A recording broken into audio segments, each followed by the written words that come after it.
साथियों, स्वागत है आपका ईपीएस 95 मिनिमम पेंशन बढ़ोतरी के एक और वीडियो। साथियों, श्रम मंत्रालय और ईपीएफओ की तरफ से एक बड़ा अपडेट निकल कर आया। यह साथियों देश के सबसे बड़े समाचार पत्रों में से एक रबी खबर के अनुसार यहाँ पर आप देखिए, जिसमें लिखा है कि श्रम मंत्रालय की ईपीएफओ पेंशन योजना के नियम बदलने की तैयारी है। यहाँ पर डिटेल में लिखा है कि ईपीएफओ सदस्यों को अधिक पेंशन के लिए मिल सकता है नया विकल्प, यानी पेंशन किस तरह से बढ़ाई जाए उसके लिए ईपीएफओ और श्रम मंत्रालय कार्य कर रहा है।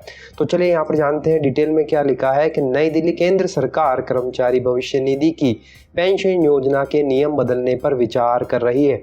इसके तहत पीएफ खाते में जमा कुल धनराशि को पेंशन फंड के तौर पर परिवर्तित करने का विकल्प कर्मचारियों को दिया जा सकता है। केंद्रीय श्रम एवं रोजगार मंत्री डॉक्टर मनसुख मांडविया ने कहा है कि सामाजिक सुरक्षा के लिए ईपीएफ के तहत कर्मचारियों को ज़्यादा विकल्प दिए जाने की ज़रूरत है।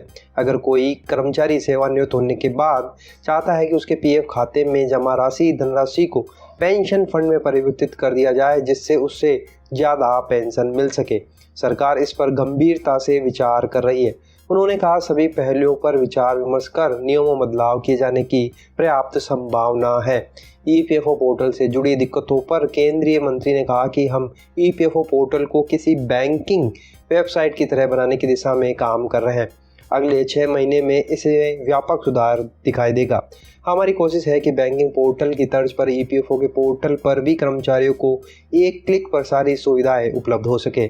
इसके लिए पूरे सिस्टम में सुधार किया जा रहा है। कर्मचारियों को होगा फायदा। जी हाँ साथियों, ईपीएफओ के तहत नियोक्ता और कर्मचारी दोनों ही कर्मचारी के वेतन कर 12% योगदान करते हैं, जिसमें कर्मचारी का पूरा हिस्सा पीएफ खाते में जाता है। वहीं नियोक्ता के हिस्से में 8.33 कर्मचारी पेंशन योजना यानी ईपीएस में जाता है, जबकि 3.67% पीएफ खाते में जमा होता है। ईपीएफओ ईपीएस से पेंशन जारी करता है। अभी मूल वेतन सीमा 15,000 रुपये होने के कारण न्यूनतम पेंशन काफ़ी कम बनती है।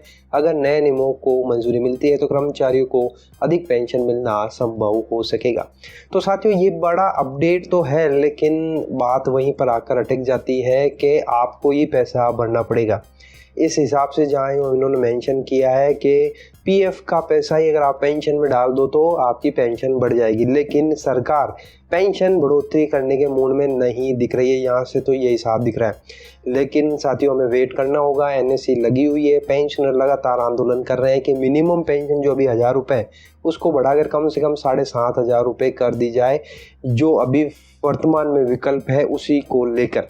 बाकी बाद में आप जो भी सीमा बढ़ाए, वेतन सीमा बढ़ाए, कुछ भी करें, उसके हिसाब से पेंशन बनती रहेगी। लेकिन फिलहाल जो पेंशन विकल्प है उसके हिसाब से मिनिमम पेंशन अभी 7,500 प्लस डीए होनी चाहिए। इसी के लिए लगातार एनएससी आंदोलन कर रही है। लेकिन साथियों, ईपीएफओ और श्रम मंत्रालय की तरफ से ये एक संभावना निकल कर आई है कि सरकार ईपीएफओ और पेंशन में बदलाव तो ज़रूर करने वाली है, चाहे वो कुछ भी हो, लेकिन बदलाव हमें ज़रूर देखने को मिलेंगे। लेकिन साथियों, जो डिमांड है 7,500 उस पर अडिग रहना है और लगातार इस पर दबाव बनाते रहना है, तब भी सरकार के कान खड़े होंगे और सरकार इस पर कुछ संज्ञान लेगी। तो साथियों, ये महत्वपूर्ण अपडेट थी श्रम मंत्रालय ईपीएफओ की तरफ से। ये अपडेट कैसी लगी, आपका क्या विचार है, आप क्या सोचते हैं इस अपडेट के बारे में, आपकी राय ज़रूर बताइएगा। वीडियो अगर आपको अच्छा लगा तो लाइक शेयर कर दीजिएगा। इसी तरह की इन्फॉर्मेटिव सूचना प्राप्त करने के लिए आप चैनल को सब्सक्राइब जरूर कर लीजिए। तो फिर मिलते हैं, तब तक के लिए अपना ख्याल रखिए। जय हिंद, जय भारत।